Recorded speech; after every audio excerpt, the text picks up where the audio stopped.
News पढ़ लोगवा कहाँ कहाँ ठंडा पड़ता। न्यूज पढ़ लोगवा कहाँ कहाँ ठंडा पड़ता।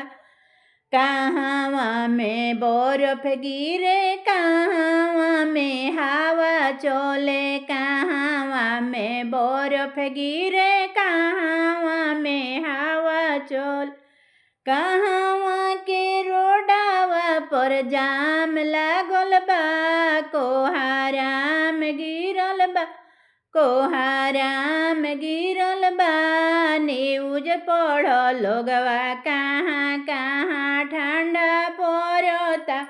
न्यूज पढ़ लोगवा कहाँ कहाँ ठंडा पड़ता।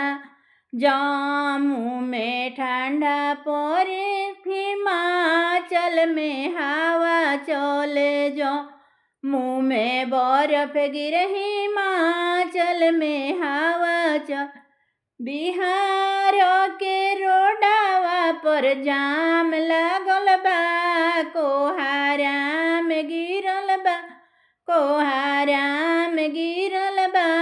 न्यूज पढ़ लोगवा कहाँ कहाँ ठंडा पड़ता। न्यूज पढ़ लोगवा कहाँ कहाँ ठंडा पड़ता। न्यूज पढ़ लोग।